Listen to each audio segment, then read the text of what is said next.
everyone, it's Brian with GreyWolf Towers again. So today's video is going to be a build video. I've already assembled some of the components to make it a little bit easier. Some of them are unboxed to make it a little bit easier, and we're going to just go ahead and build this. It's a custom system for a client, so I'm going to be putting this together and then it's going to be sold right away. So the case is the Athena M2 Elite that we just recently reviewed. The RAM is the Vulcan Z by T-Force.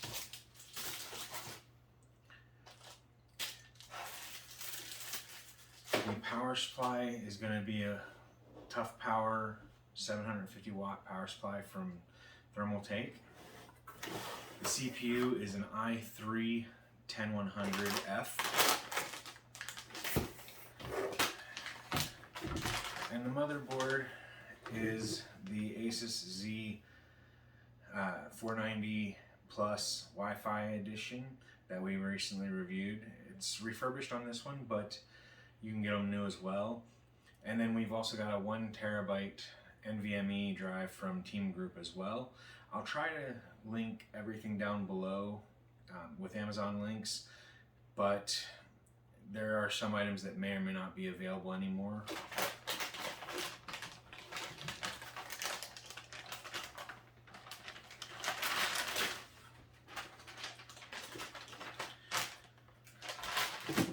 I apologize for the table in this one. It's not the normal table.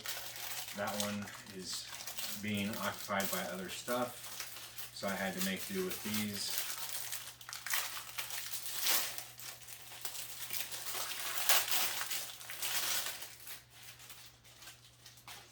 Now this Team Group Vulcan Z is 3200 megahertz, CL16 if I remember correctly. Yes, CL16.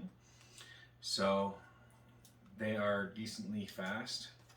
Not the fastest you can get, of course, but they are decent speed. So, and for an i3, it should be more than enough.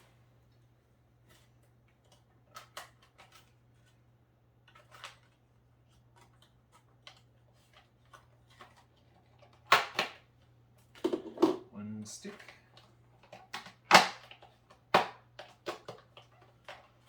Two sticks.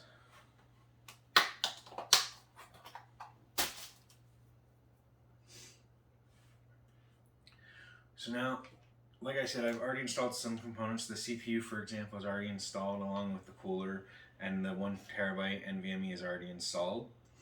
Now it's going to be time for the RAM. For the RAM, since this board does have 4 slots, we're going to use the 2nd and 4th away from the CPU, and we're just going to click them into place and make sure that the tabs are done. So let's go ahead and take stick number 1, tabs down,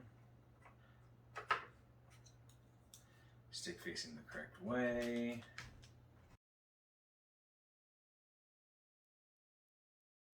Sorry, my hands are not what they used to be, so it does take me a couple extra tries. Normally it is not this hard to seat RAM. However, my hands fumble a little bit. There we go. And they click into place, the tabs close. On one side of this specific motherboard, the tabs are solid side. On the other side, they flip down to let you take them in and out. When it's done, it'll look something like this, where they're in place, they don't pull out. So it should be good to go.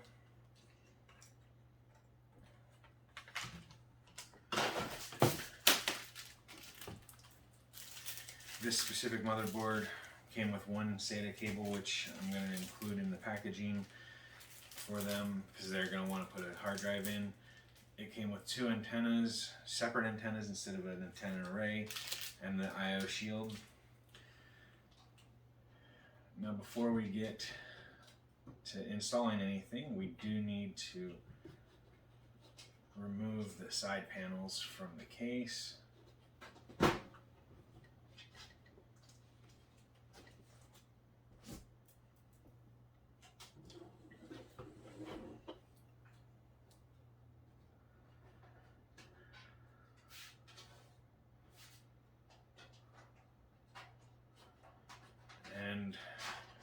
as was stated in the review of the case, or the unboxing of the case, whatever you want to call it, the case screws for the side panels are captive, so you don't lose them.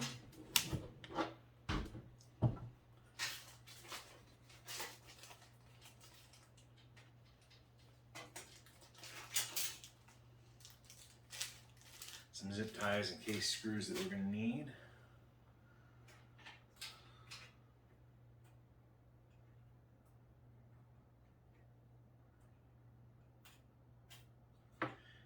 And our various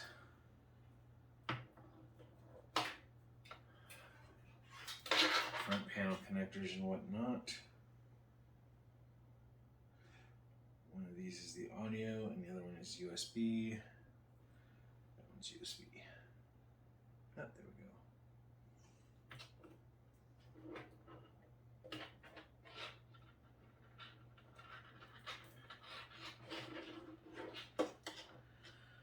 All right. I'm just going to go ahead and open all the screws, and we're going to pick out the 4 that we need for the power supply real fast. So we are going to go ahead and install the power supply first.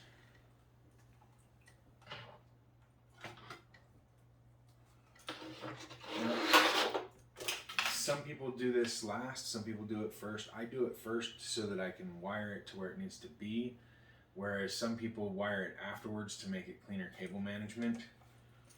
So let's just make sure that this fits.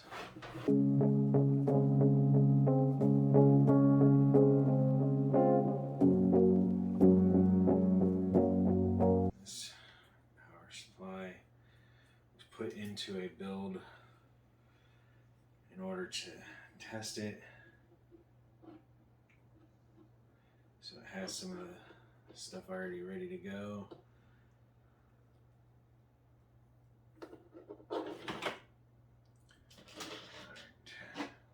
For our screwdriver, we are going to be using our trusty minnow kit from iFixit. I would be using one of my electric screwdrivers, but I could not find them. But that's all right. Let's get this.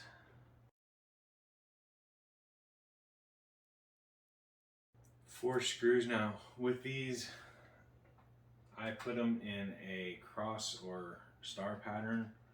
So it goes one diagonally down diagonally, or one diagonally over diagonally, however you want to do it. But I tighten them in a cross pattern or star pattern so that they tighten across without warping anything. With this specific case, since it does have a vent cover on the bottom, I'm installing the power supply with the fan down. If it did not have that, then I would try for it facing up, but this one does not have, oh it does, huh? It has a vent cover on top as well. That's very good. So you can install it either way in this specific case. I choose to do it with the fan down so that it's coming out through the bottom and exhausting as opposed to exhausting into the system. It'll help with temps a little bit.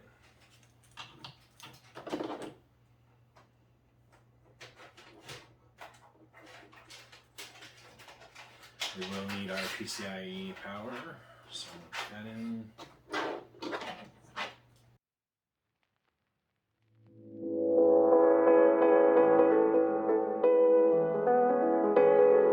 For our fans, they do use SATA power, so I am going to connect that real fast.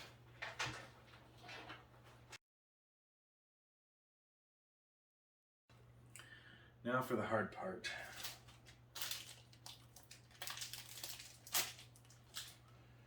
We're going to go ahead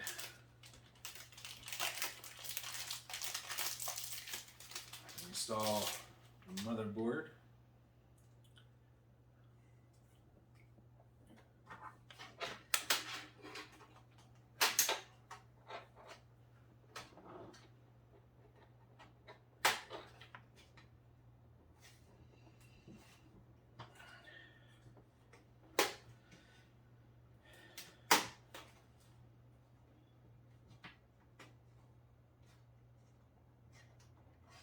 Now on this one we're installing the IO shield. If you purchase this motherboard used or refurbished, there's a chance that it will come without the IO shield. If you buy it new, it will come with everything including the IO shield, so do keep that in mind if you purchase from the links below. I'll try and do one of refurbished as well as one of new to save money on the motherboard. They do tend to still be a bit pricey.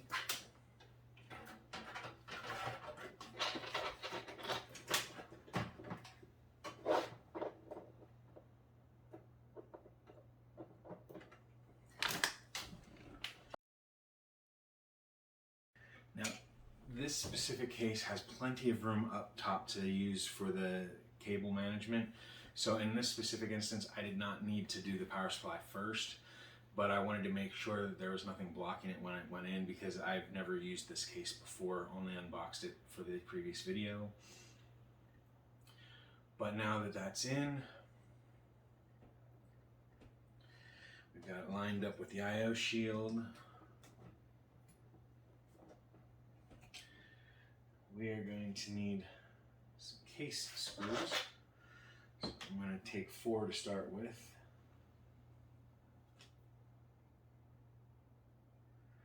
3, 4, 5 works. And so I'm going to go ahead and put screws into the motherboard to hold it into place. So here we go.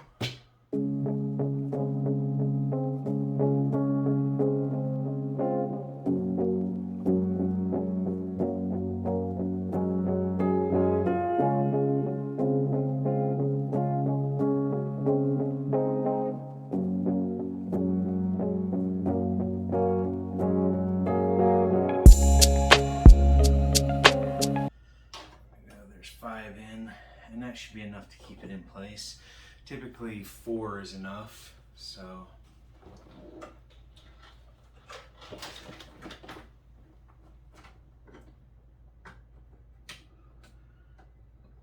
and then we're plugging in the power for the motherboard, since we already got the CPU power. And we have the 2 8-pins, or 6+2 pins for the video card, which I have not unveiled yet. I will bring that out in a second here, or a few minutes. But first, let's get some of this cabling done and get some connected here.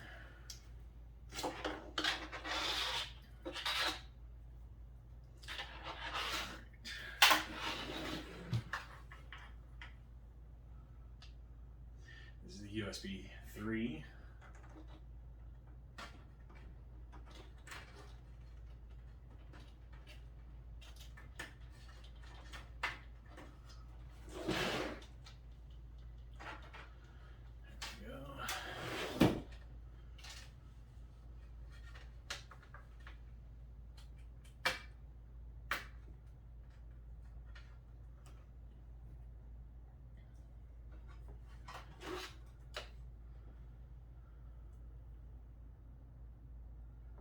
Let's do audio next.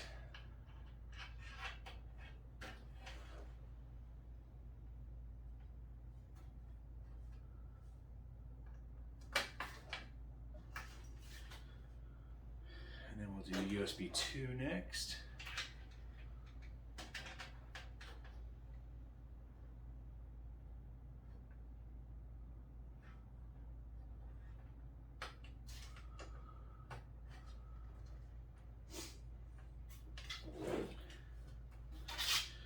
And then there were the front panel connectors. And my hands are especially difficult to use, so I'm gonna do my best, but it's probably gonna take me a minute to do these, whereas normally it would not take as long.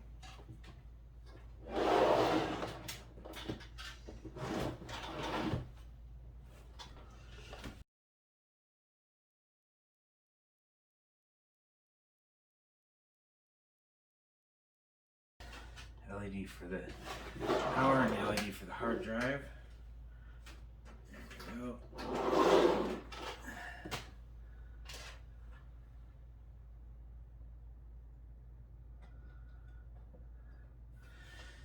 Power switch.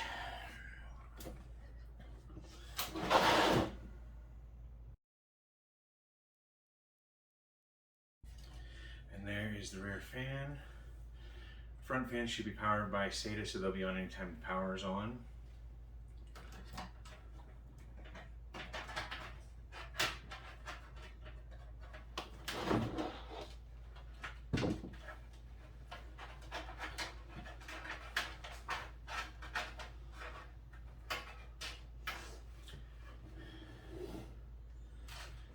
Now, you will notice there's no video card and it is an F-SKU CPU, so we do need a video card.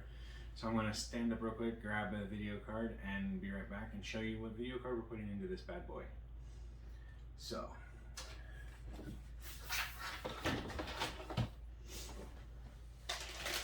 we will be using these. It's been about a year or so since I've done the unboxing on this video card. This is the Radeon Vega Frontier Edition video card that I bought 2 of a while back. So we're gonna put this one in. It has 16 gigabytes of HBM2 video RAM, so nice and fast video RAM, and plenty of it. I mean, that's still top of the line Radeon nowadays.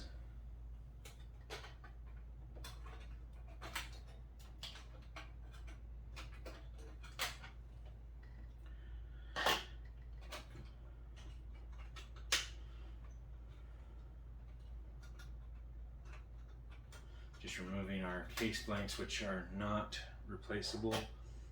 So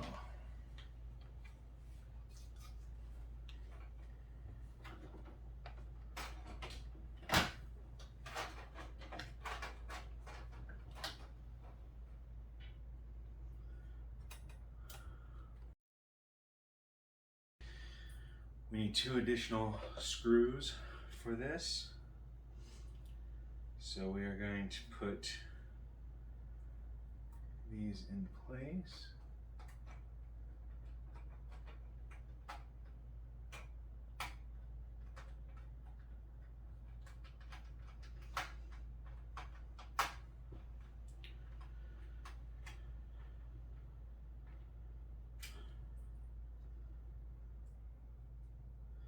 I'm gonna put these in before we plug the power up real quick.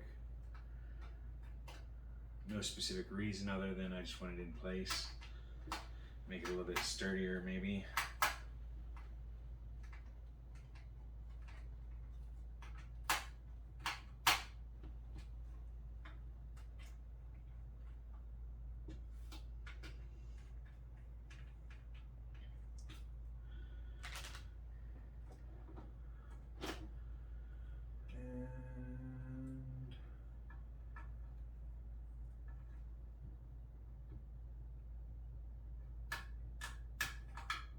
First one in.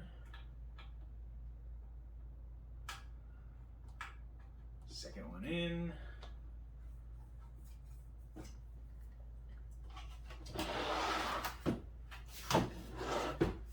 And we now have our video card in, which again is the RX Vega Frontier Edition from AMD.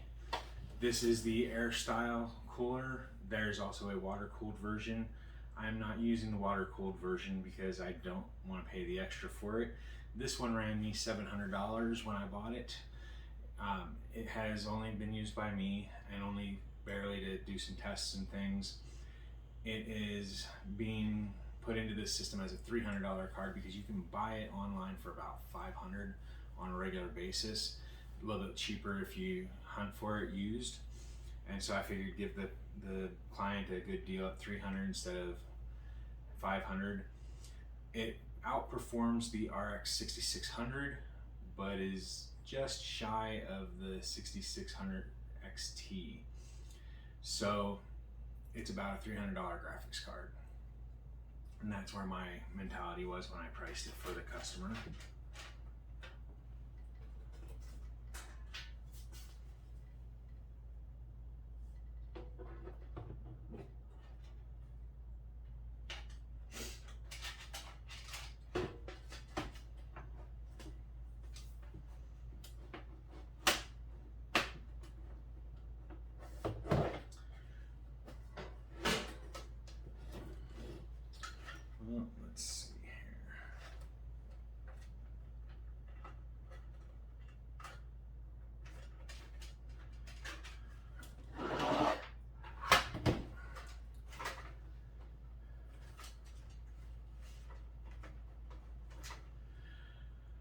not going to do much cable management here. I'm going to do that after the fact, but I'm going to go ahead and get the side panels on so that it doesn't get any bumps or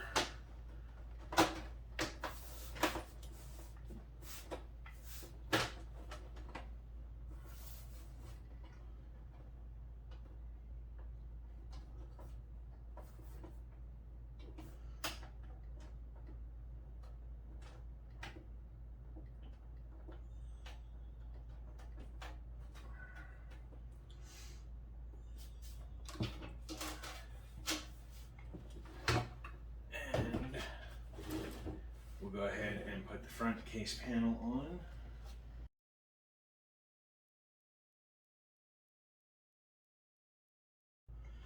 Oy. Again, my hand's not the case.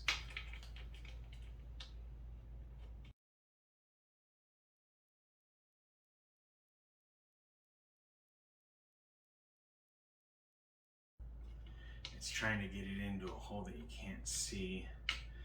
You have to go by touch. And my hands are not.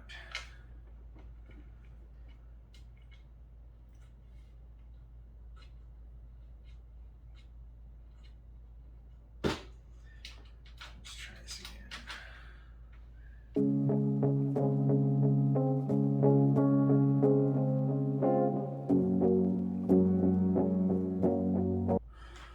Well,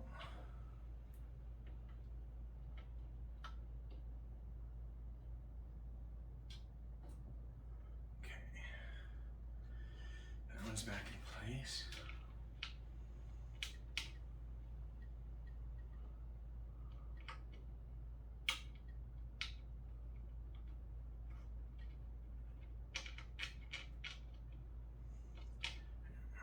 We'll call it good.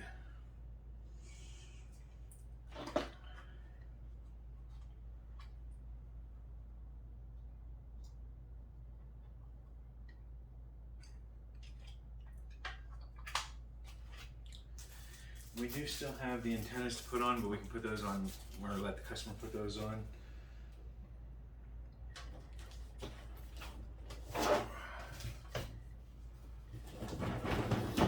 Everything else should be good to go.